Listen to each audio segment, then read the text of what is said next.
All right, welcome to the Valt Podcast. We are your cold culture cultivators. Of course, we're joined by... Me, Joe, how's it going? I'm Sean. Welcome. And...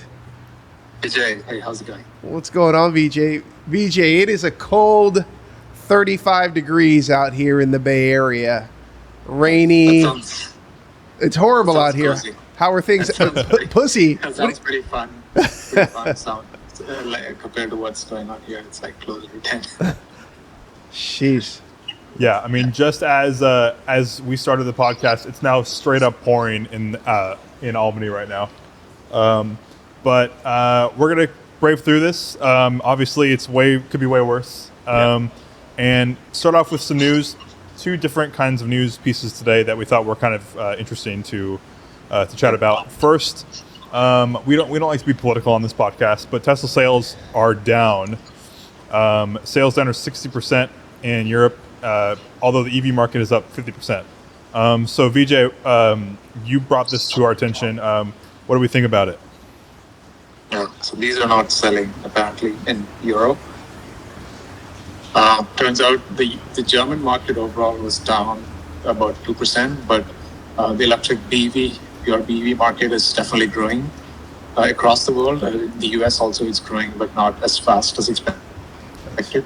But in Europe, it was up pretty much 53% during the last year or so, mainly due to the Chinese players entering and like diversifying and selling a lot of attractive offerings. Especially BYD has a huge, strong growing base in China for a lot of affordable market cars. So they're doing a really great job. And at the same time, it's anyone's guess as to why Tesla sales have been down, especially this month. And January was down really, really big, 50 to 60%. So let's see how the trend goes for the rest of the year.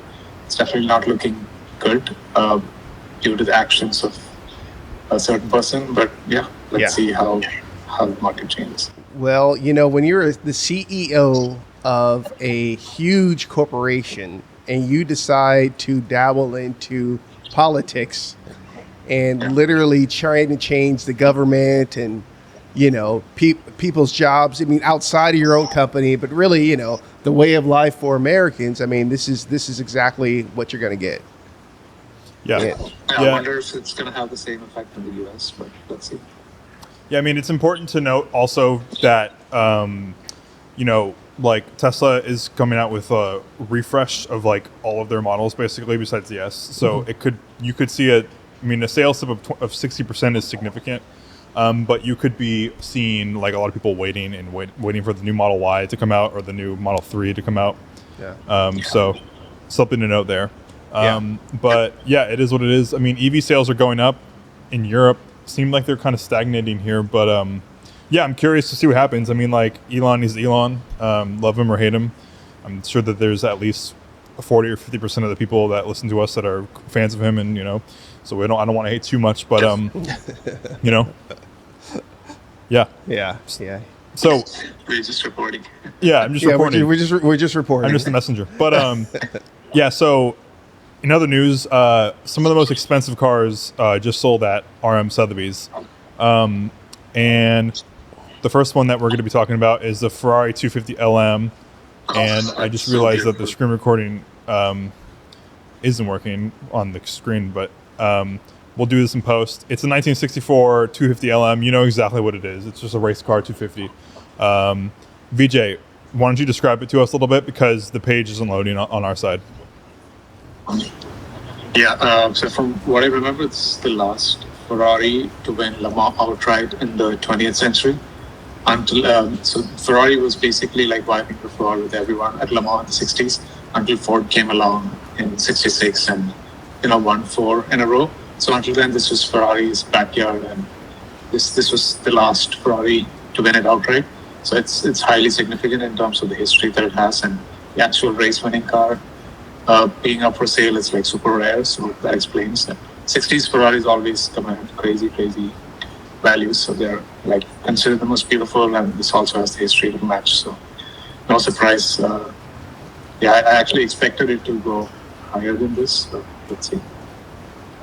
Because there are 250 GTOs which are not as winning as this. but they've appreciated above 50 now, right? So Yeah, you can a 250 GTO these days is like what between 40 and 70 depending on like the provenance and everything. So yeah, it is pretty impressive.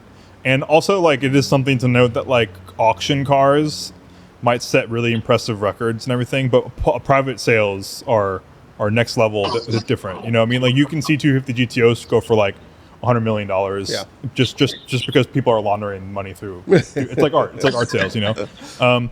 But the second car that was sold that I can show Sean with my laptop, because this one did load, even though it's not on the screen, is a 1954 Mercedes race car. It's an SLR 300. That's so okay. So you've seen it before in pictures, but this one sold for $54 million.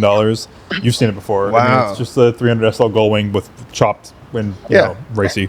But yeah. Vijay, why don't you talk to us about this one a little bit? So this was a car which I saw a different variant of at Pebble Beach this past year. So they had the open wheel version of this with the tires exposed and everything. So that was at the Mercedes Pavilion display. So I was able to see.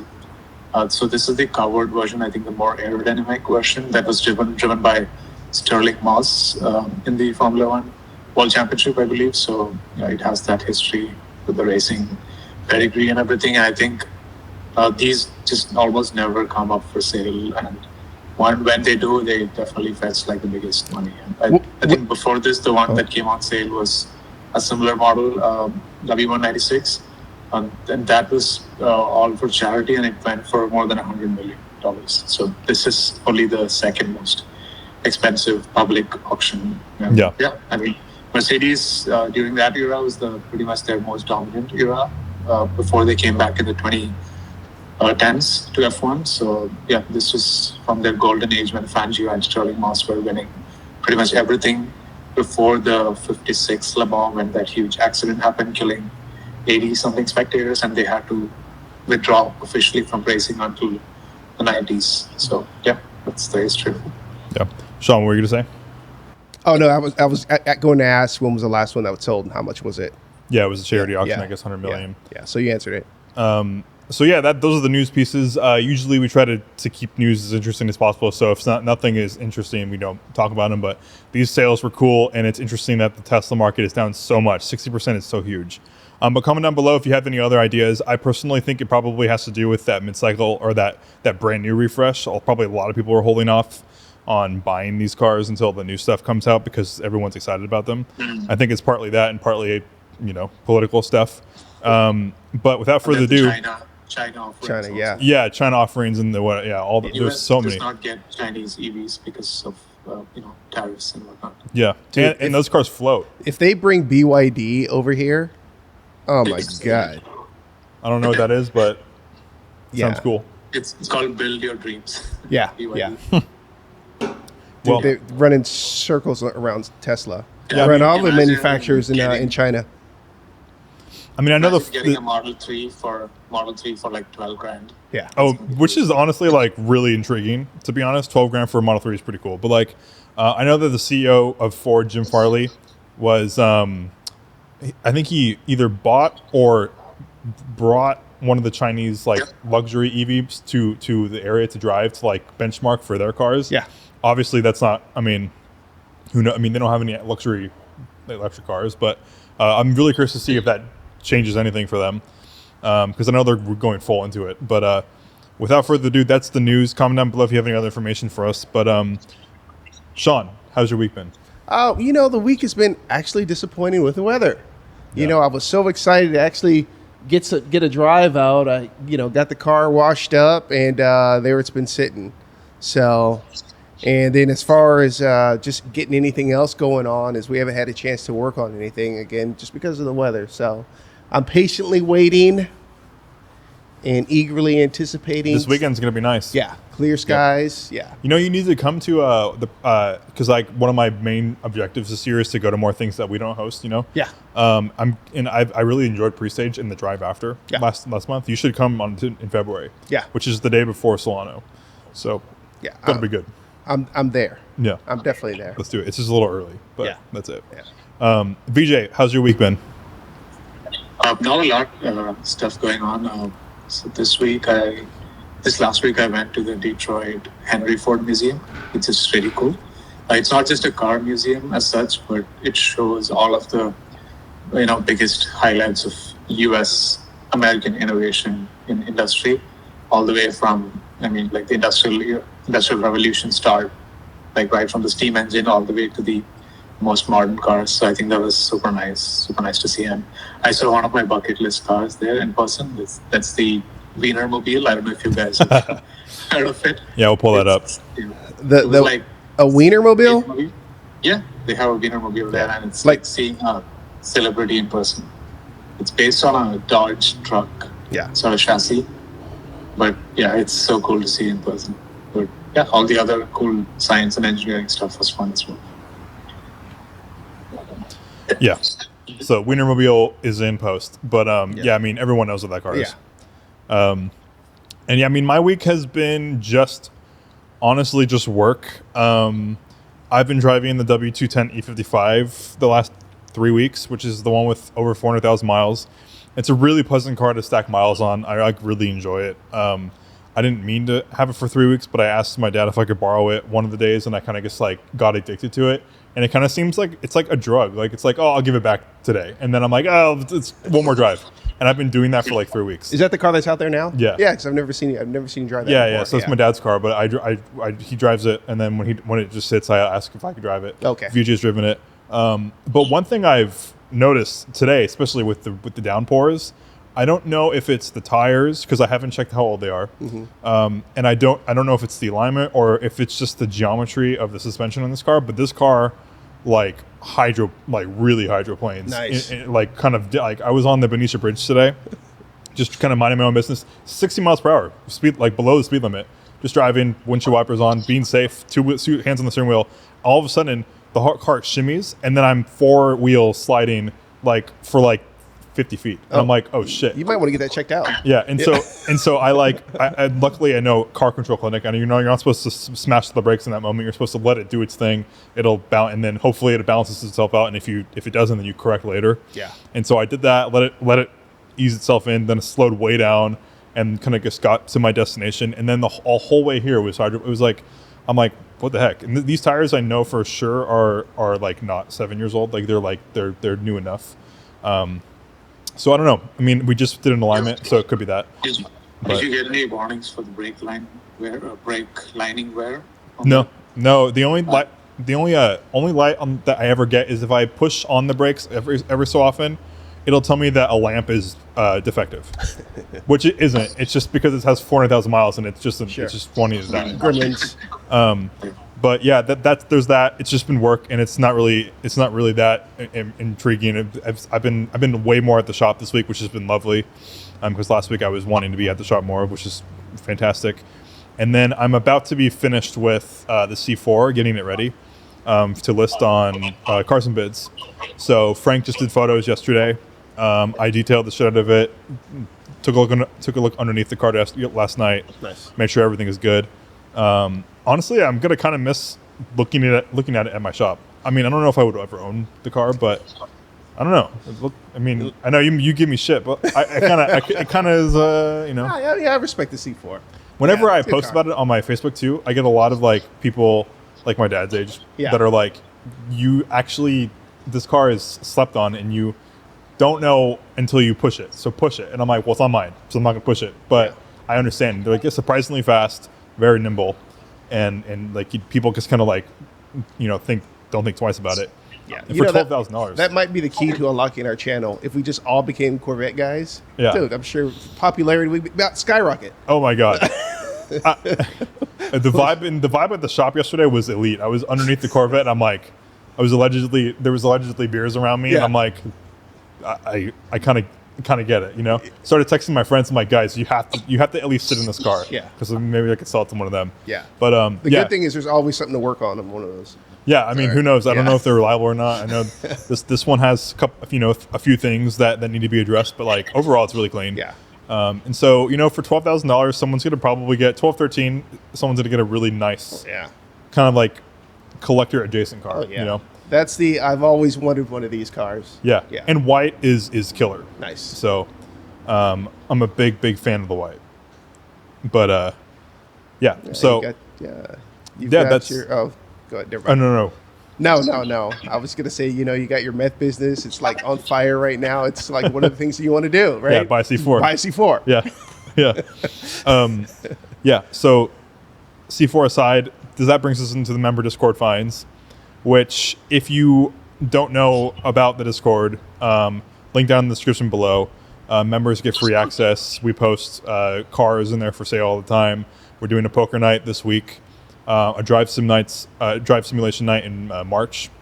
A bunch of different things, and it's a lot of fun. Yeah. So I hope you guys can join. We just added a couple members last month, and we're hoping to see them at the poker night. But without further ado, we'll go straight into the marketplace finds. Yeah. I'm pretty sure Jackson found this one, which is the 1985 Isuzu Impulse Turbo. So I don't know anything about this car, but I know that one of my neighbors has one, and it sits. So this is I don't know anything. Do you know anything about this car, Sean? So oddly enough, one of my good friends, like back in high school, had one of these cars, and let me tell you, is like he was so popular because of this car, because it was actually kind of cool, like way back in the day, like the wheels, it was pretty fast, pretty nimble, cool high school car, but Oh, those yeah. wheels are unmatched.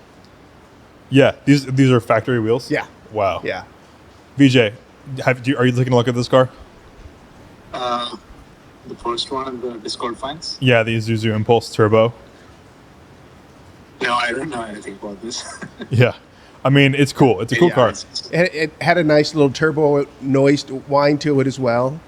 So it's cool. It's a Oh, very wheels. cool car. It Oh sounds my very God. cool. It's Yeah, very cool from the factory inside. wheels. Factory Yeah. wheels, apparently. Oh my god, Yeah, isn't that crazy? this is insane. Yeah, That's funny. I'm going to send that to him. good. It's Yeah. $6,500. So this is my find. So let me preface this by I haven't driven my Mercedes wagon in 3 weeks, so I've been kind of like getting the itch to get it out. I'm just kind of waiting for the weather to get better. But so this is a 1987 Mercedes-Benz 300 TD. It's a turbo diesel. 87. I think it was like a 1 year only car for the States. What really captures the excitement for me in this car is 250,000 miles. So it's right up my wheelhouse for miles. And it's petrol green, which is super cool. Oh, that's clean. It's like really, really clean. Yeah. And like, so I never knew that you can get, I'm not sure if these are actually 124 parts, because my red 300 TD wagon 123 had these exact same mud flaps, but now I want mud flaps. Like Yeah. these would look so good. And I really like on the earlier model wagons. I like that two-tone. Yeah, that's what I was about to say. Two-tone Like, is sick. so some of these, I don't know what option you had to click or what option you didn't have to click, but the two-tone on some of these cars is just unpainted bumpers. Yeah. Which is perfect for a wagon. It's like absolutely perfect. And this I mean, it's $8,500 right now. Ooh, Maybe. Seats. I might, yeah, everything is perfect. I mean, like the Palomino interior, this carpet is 100% redone. So like definitely not like this. I mean, someone redid this. I mean, those are seat covers, right? Yeah, the sheepskin seat covers, but the seats themselves are really clean too. There's a picture somewhere, but someone really overdid the photos here, so I have a feeling it's not as nice as it's as it looks in these pictures, and I'd be pretty wary about it if I didn't see it in person. But man, like this is like petrol green in person is beautiful, just like the spruce green that I have. It's like all the greens in this era are so nice and from Mercedes. What's the roof rack? What is it looking? It's aftermarket. It's Yeah. just some random roof rack. You know. guys have me really wanting a wagon. Yeah, I don't know if that one's for me. California, it's California and smog exempt. Yeah. Have you already got that car? Yeah, but you put in an AMG, if you put in the motor from that car, you have 350 horsepower Mercedes wagon. Yeah. That's pretty cool. I was on the freeway the other day, and I was behind a Chevy Cavalier wagon. I was like, "Did they make a Cavalier wagon?" Interesting. But it was awesomely bad, absolutely terrible car. But it looked cool, two-tone, the whole works. Yeah. Yeah. I Why they can- don't do that anymore? Two-tone cars, it's kind of a thing. Yeah, honestly, I feel like they should bring it back, and I kind of think that it will come back at some Yeah. point because, like, I mean, especially with EVs coming and the souls of these cars diminishing, they're gonna have to do something to make it more interesting. Yeah. And two-tone is a way to make it more interesting. Absolutely. So that's from me. That's the second find. The third find is a 2012 Aston Martin V8 Vantage. Kale sent us this. Oh my god! What up, Kale? And this thing It's is drop dead gorgeous. And I think Wait, why is the price so low? yeah. So tell him the price before he looks at it. How much is this car? VJ. Me? Yeah. I see the price. Yeah, but Sean doesn't. Oh, it's 28,000. $28,000. For V8? Aston Martin V8 Vantage. This absolutely beautiful color. It's probably because it's an automatic. Yeah. But like $28,000, less than a GTI, less than Yeah. a new GTI. Insane. This Yeah. color is absolutely gorgeous. Like in every, and obviously it's been edited a little bit in those beauty shots to make it look more purple. But this color is amazing. And when This is like you'll never see another one in this. no, this is like the best Napa wine car like ever. $28,000. I don't even want to read the description because I don't want to know. Like, You don't wanna I don't know. ruin it. I want to know what's wrong with it, and I can't believe he's keeping the Boxster and selling the Aston Martin. But yeah, that is Kale. And then I think the last one, Spencer sent. Those are surprisingly small. I wouldn't looked at one of Yeah. those. Yeah. I like the V12 version of it, and V12 manual, as a matter of fact. Yeah. But they're small. They're super Yeah, small. they're. I can fit in them, but like they kind of are annoying to get in and out of. Yeah, yeah. And there's no storage at all. Like the trunk space is like abysmally bad. But it's so beautiful. That's what inside. it's not supposed to be comfortable or anything. It's just supposed to be beautiful to look at, you know? It's comfortable on long drives, but it's just there's no storage at all. Yeah. Yeah. You know, It's honestly, got beautiful architectural things like inside the car and everything. Like the bracing is so beautiful. Like yeah, everything about the, I've detailed a few of them. Yeah. And Gauge everything cluster is, looks like it's milled out of. oh my God, the best gauge cluster in the world. I mean, like everything is on purpose on that car. Even the doors that open like slightly upward to like protect from curbs and Yeah. stuff. It's like, great car. The last one Spencer sent us, and I think you can guess what Spencer sent us because of his love for wagons and body swapping. But this is a 1978 Oldsmobile station wagon. He is Ooh, look at that wanting, patina. apparently he's wanting to body swap an S8 V10 on this. Why? I guess because you can, you know. And I told him like I would actually be really intrigued in owning something like this if it It's had crashed on the. the front side. Oh yeah, it looks Yeah. looks kind of fucked. But like, if this car had like hideaway headlights, like ones to like kind of. Oh, yeah, yeah, yeah. This would be Yeah. this would be a cop, I think.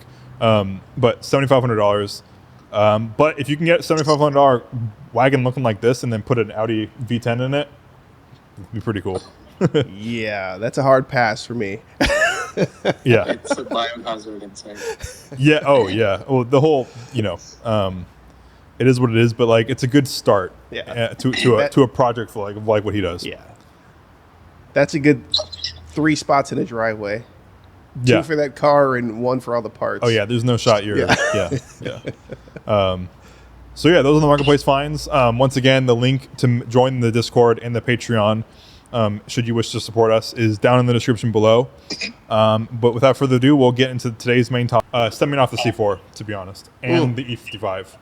But cars that look good on paper but fail to meet expectations. So the E55 was the opposite for me. I when my dad bought this car, had 396,000 miles. I think it was like $3,000 or $4,000.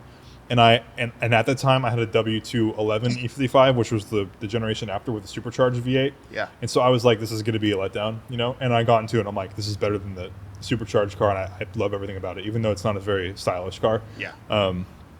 It completely changed my mind. Same with the C4. I want to love it. And I'm going to test out it this weekend while I make a walk around and driving video for the auction. And so I'm hoping it doesn't fail to meet expectations, but that's like top of line. Like this car should be great on paper. Yeah. So what are you guys thinking? What cars have you driven or owned that you were so excited to get in, but failed to meet expectations? You know, one of the cars that come, to mind, maybe a Fox body Mustang, where, when I was younger, I used to think those cars were so fast and they were so cool. They handled so great. But in reality, they just weren't very good cars at all. They weren't fast. That is the shitbox They of all didn't handle. shitboxes, yeah. That's the epitome of shitbox. Exactly. Pretty much. Pretty much. I mean, right now they're cool because of this nostalgia factor, but they're not good cars. I mean, the one problem with box bodies is that no matter what anyone says, you can't make them look good at all ever. The only time that I like them, are when they're the 4-cylinder turbo body kits, with they kind of like try to look like an E30. Yeah. Like a little bit more flared, 4 eyes and a wing on the back. Yeah. Looks a little bit better, but like when I see those like completely ratchet like Fox bodies with just literally a rectangle and huge wheels and like just 5 Pocono badge just screaming down the highway going 80 miles an hour or something, I'm like, there's nothing good about this. There's nothing good about it. No. No. So that's great. I mean, like the Mustang really fought hard. VJ, do you have? I'm sure you have a bunch. Yeah, I think I have two answers. In the modern stuff that I've experienced, the GR Corolla definitely disappointed me overall as an experience. I mean, on paper, it looks like a rally car for the road, right? Like it's like homologation, powertrain, all-wheel drive, super smart drivetrain and everything. But when I got into the car and drove it, in real life and like actual city driving and back roads, I'm sure. I mean, it totally blew me away in terms of its capability on a back road, how it can just like keep up or pull away from any other production car. But like on everyday driving, it felt extremely cheap. It's like cheaper than the cheapest rental car. Sort of controls, the gear shift, the pedals, all of them were weighted wrong. They felt extremely video game console cheap, I would say. And the engine did not sound like absolutely anything at all. No. Just totally silent or like just bad sounds. Yeah. So unless you're like hauling ass on a back road, and that too, it makes it too easy because the car is so good. It just didn't speak to me overall, but I see the appeal in terms of how much performance it can give you for the money. But it just did not, speak to me very much compared to what I expected out of a rally homologation sort of special thing. Yeah. That's one. And I also have gripes with pretty much every single mid-engine Ferrari and V8 Ferrari until maybe the 430. Like everything from 308, 328, 348, 355, 360 is probably good. But all of those, like when I've been in them, they just felt so underwhelming. They just sounded like 2 4-cylinders unless you hit like 7,000 RPM. They just felt wooden or like lazy and just did not feel very exciting. Of course, they're designed by Pininfarina and look absolutely amazing. And that's your expectation when you see those bed-shaped, amazing-looking designs, like from 308, 328, 348. Like, but they just do not meet up to the looks, the driving experience or like being in the car itself. And like it felt like Ferrari was just like lazy and not doing their job until Honda NSX came along and showed them how good dynamically mid-engine car could be. And that's when they woke up and just like did like a refresh of the 348 and made the 355 kind of amazing in terms of the noise experience. For sure, it's one of the best sounding.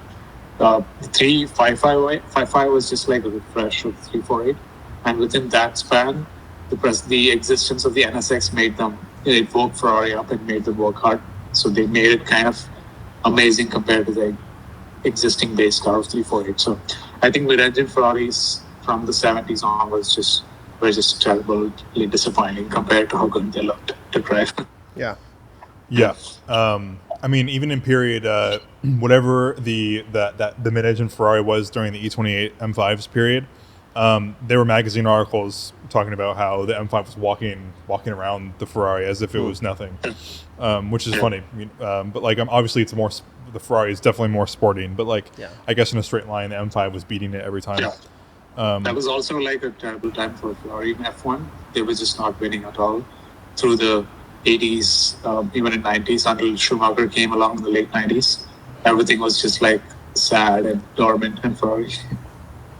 Yeah. I mean, I'm not counting the F40 or F50. Those are no, I mean, Halo cars are Halo cars, but that it makes sense. Yeah.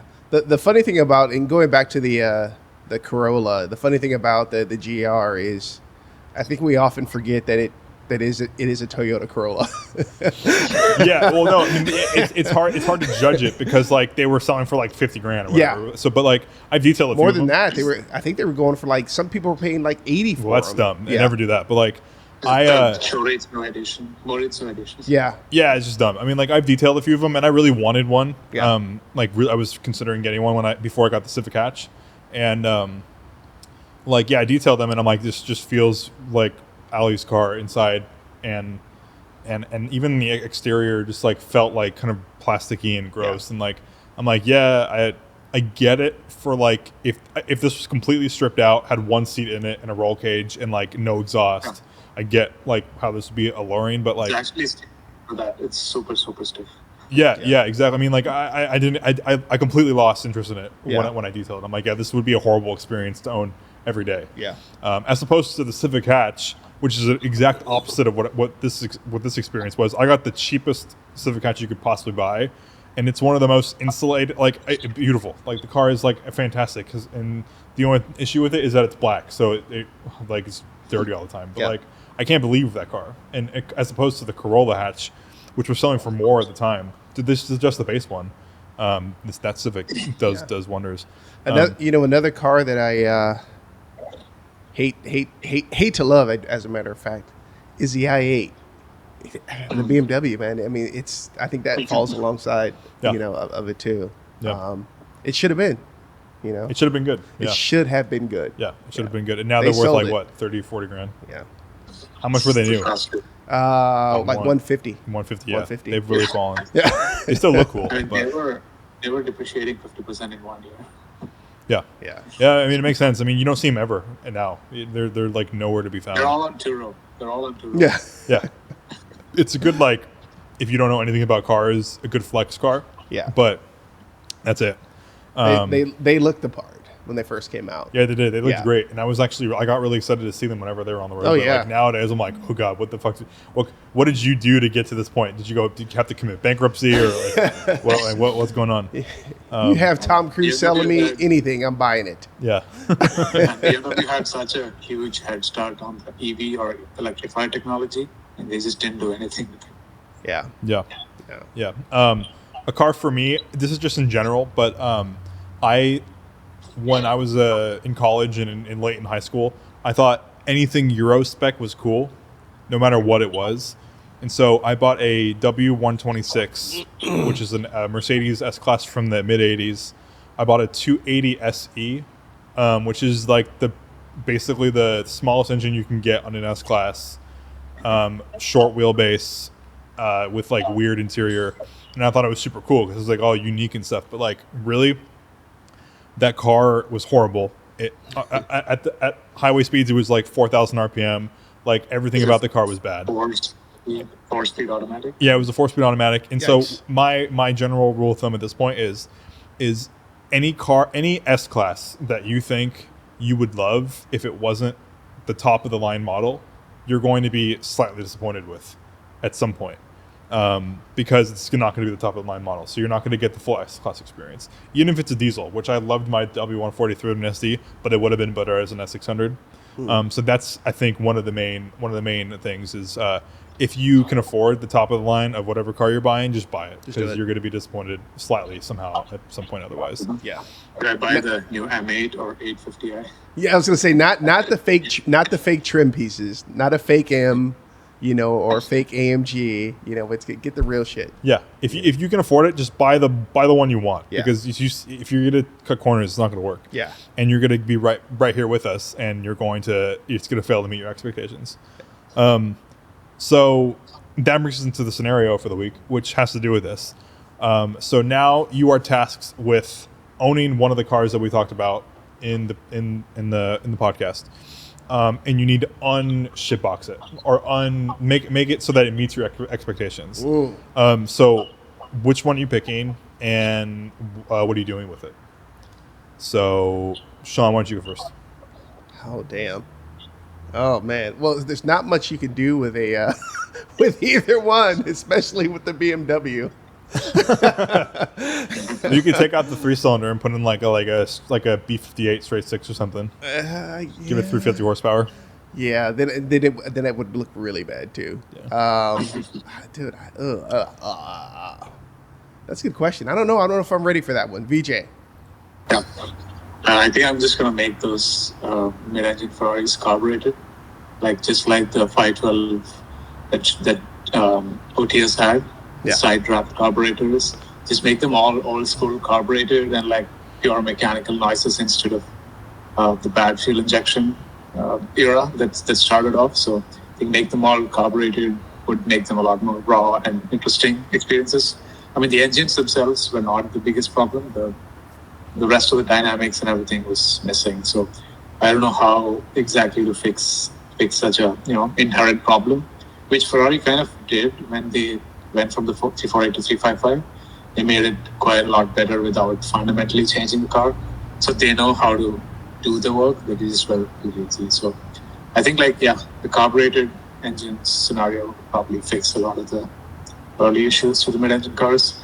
And for the GR, I don't really know. It's just way too stiff and cheap and everything. So I don't know if I would mess with the chassis or suspension of that car. I would just use it on track. Maybe that's basically it. Yeah. I mean, for the GR, I'm thinking like a little bit of sound deadening, remove the dash, replace it with like a vinyl. Exhaust. Yeah, an exhaust. Maybe like lower the spring rate a little bit so that it's a little bit more compliant. Softer and usable. Yeah. Yeah, it definitely needs better seats. Seats are not good enough, and it needs exhaust. Yeah. Because the engine doesn't sound like anything. Yeah, if you replace the GR Corolla seats with like Focus RS seats, I think you would have a really good, interesting car. But for me, I'm going to go with the C4 because I've had a little bit of experience with them now, and I feel like the best way to make these cars better are to just enhance the driving inputs. So heavier steering, heavier gear shift, heavier clutch, way heavier clutch. The clutch is way too light for that sports car. The buttons are all pieces of plastic GM, like you use like Suburban buttons. So I would get some metal buttons, a little bit of sound deadening so that I'm not getting a little bit of creakiness, and then probably a little bit better of an exhaust. There you go. And I think that's probably a really intriguing backroads car. If I'm getting like a heavy clutch feel, heavy steering, like power, like meat, like just American gear shifting, and then a burble at the back I think that would be probably the best $15,000 you could spend ever. There you go. On a car for a back road, only for back roads. So that's what I'm going to go for. I think Sean fixed his 280Z in a way that's like much more exciting than it was. Yeah. But okay, I think I know what I'm going to do. So the best Fox body isn't really, it's not for me. So what I would probably do is to go back to the i8, and I'm going to open up that 3-cylinder motor with a open exhaust. Okay. Boom, because nobody's doing it. Out the roof. Too. I can just imagine. And I'm gonna put the BMW tune on there. Yeah, the burbles. The burble. It's gonna sound like a Prius too because it's a hybrid. So you're gonna like accelerate and then there's gonna be nothing and all of a sudden it's just like it's just gonna shoot flames out of it. Get two of those engines and make it an inline six as a BMW should be. Yeah. You make it a 335i. That's classic. But comment down below what your car that looks good on paper but fails to meet expectations are. It could be cars that you kind of assume would be the case or cars you've driven in the past. Also, leave a comment down below on how you would fix those cars because I'm sure that I'm interested to hear your guys' thoughts on them. So if there's nothing else, I think we will close out this podcast and we'll see you on another episode. Anything before we close out? Cool. As Joe was talking about earlier and becoming a member, we have a pool night, or I said pool night, a poker night here within the week. So, well, it'll be tomorrow, but whenever this comes out. It's a great time. You guys need to come hang out at the warehouse, talk some cars, see how we do things. Hopefully be a guest on here someday. Yeah. So make sure you guys check out the Patreon and like, comment, subscribe. Yeah, and for those who are already members and are interested in being here on the podcast, we always have room for you guys. So please hit us up. You know how to get a hold of us. And the last thing is for people who are interested in events, for member events that are happening in the future. If you're not a member yet, next month we'll be doing a drive simulations night, which is super fun. If you've never done it, they're immersive drive simulations with haptic feedback and hydraulic motion and stuff. So that'll be really fun, and we'll have a member night sometime in March for that. So same with F1 viewing parties. We're going to be doing a lot of F1 viewing parties, go-kart nights, a whole bunch of stuff is planned for this year. We hope to see you guys there. So we'll see you next week on another episode, and see you later. Right.